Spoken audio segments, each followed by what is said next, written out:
এত পরে আইলা কেন, আগে আইলা না আমার মনের কোথায় যাচ্ছি। আর আপনাদের ভাইয়া কিন্তু এখনো পর্যন্ত জানে না যে আমরা টিকিট কাটছি।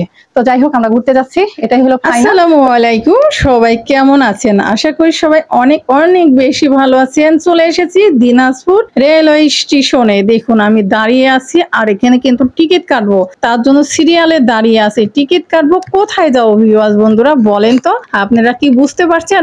অনেক দিন ধরে ঘুরতে যেতে চাচ্ছিলাম, তো মনে হচ্ছে যে ঘরে বন্দি আছি। আর আমার মেয়ে তো ঘরে থাকতে চাচ্ছে না, বলছে চলো মা কোথাও না কোথাও ঘুরে আসি। এই যে ফাইনালি টিকিট কিন্তু কেটে নিয়েছি, আর স্টেশনে এসে দাঁড়িয়ে দাঁড়িয়ে একটু দেখতেছিলাম, খুবই ভালো লাগতেছিল। আর বাইরে প্রচন্ড আকারের রোদ, এই রোদের জন্য। তুমি হাতে মেহেন্দি দিছাও ঘুরতে যাবা তার জন্য? তোমার আব্বু তো বলিনি টিকিট কাটিয়ে আনলাম, তোমার আব্বু তো জানেই না যে আমরা ঘুরতে যাব। কোথায় যাবো ভিউয়ার্স বন্ধুরা আপনারা অবশ্যই কমেন্টে জানান তো। আমরা কোথাও না কোথাও ঘুরতে যাচ্ছি, আর অবশ্যই নতুন ব্লগ কিন্তু দেখতে পাবেন। তো ঘুরতে যাই, কোথায় যাব সেটা তো আপনাদের সঙ্গে তো প্রতিবার শেয়ার করি, এবারও শেয়ার করব, কিন্তু কোথায় যাচ্ছে সেটা কিন্তু এখনো শেয়ার করিনি। আর কোথায় যাব সেটা দেখতে হলে আমাদের ব্লগের সঙ্গে থাকতে হবে, তাহলে জানবেন।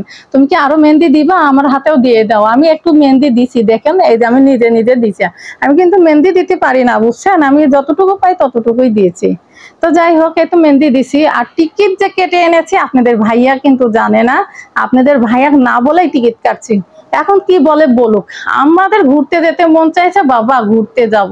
তো যাই হোক আজকের ব্লগটা দেখেন, আর কেমন লাগে কমেন্টে জানাইন কিন্তু। আচ্ছা বাইরে থেকে আসলাম, আসার পরে চা করলাম, চা করে এই যে দেখুন পুদিনা চা খাচ্ছি। আর চাটা না কি যে মজা ছিল, বিশ্বাস করেন অসাধারণ, কিছু বলার ভাষাই নেই। আর পুদিনা পাতা দিয়ে কে কে চা খেয়েছেন অবশ্যই কমেন্টে জানাবেন। তো চলে আসলাম মেয়ের ঘরে, এই যে দেখুন কসমেটিকের জিনিসগুলিতে এত ধুলা পড়েছে, সেগুলি পরিষ্কার করতে আসলাম। ড্রেসিং টেবিলটার উপরে ধুলা, এত পরিমাণে ধুলা পড়তেছে কি বলবো, অনেক ধুলা। এই ধুলাগুলি পরিষ্কার করে আর আপনাদের সঙ্গে চলেন কিছু গল্প করি। এদিকে তো গুছাই নিলাম, সবকিছু সুন্দরভাবে পরিষ্কার করে নিয়েছি। কয়দিন ধরে পরিষ্কার করা হয়নি, কারণ নিজের শরীরটা ভালো যাচ্ছে না। এত সে কি বলবো, শরীরে অনেক ব্যথা। তো এখন কম্পিউটারটা মুছে নিব।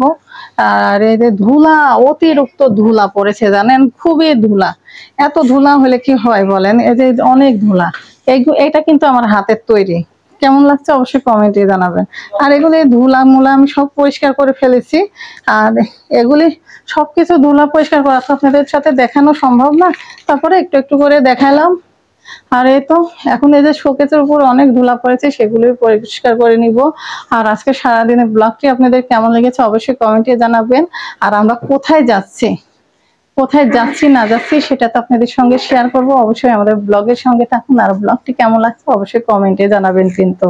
তো যাই হোক আমরা কোথাও না কোথাও যাচ্ছি, সেটা কোথায় যাব সেটা অবশ্যই গেস করতেন, সবাই কমেন্টে জানান। আর আমাদের ভিডিওর সঙ্গে থাকুন, তাহলে বুঝতে পারবেন আমরা কোথায় যাচ্ছি। আর আপনাদের ভাইয়া কিন্তু এখনো পর্যন্ত জানে না যে আমরা টিকিট কাটছি। তো যাই হোক আমরা ঘুরতে যাচ্ছি, এটাই হলো ফাইনাল। তো কবে যাচ্ছি সেটা আপনাদেরকে ভিডিও দেখতে হবে, আর অবশ্যই জানতে হবে, তাহলে আমরা কবে যাচ্ছি সেটাও দেখতে পাবেন। তো মেয়ে অনেকদিন ধরে বন্দি আছে, যেহেতু মেয়ের অপারেশনের পরে মেয়ে কোথাও বের হয় না, কারণ বাসার বের হতে পারছে না। কারণ এখন রাস্তায় বের হলে রাস্তায় চারদিকে ভাঙা, তো বাইরে বের হতে পারছে না। মেয়ে একটু যেদিকে হোক ঘুরতে যাবে, আত্মীয় স্বজন তো অনেকেই আছে, কোথায় যাব সেটা অবশ্যই কমেন্টে জানাবেন। তো যাই হোক আজকের ভিডিওটি কেমন লেগেছে অবশ্যই কমেন্টে জানাবেন। আর এখনকার মতো বিদায় নিব, সে পর্যন্ত সবাই ভালো থাকবেন, সুস্থ থাকবেন। আর আমার ফ্যামিলির জন্য, আমার জন্য দোয়া করবেন। আল্লাহ হাফেজ, আসসালামু আলাইকুম।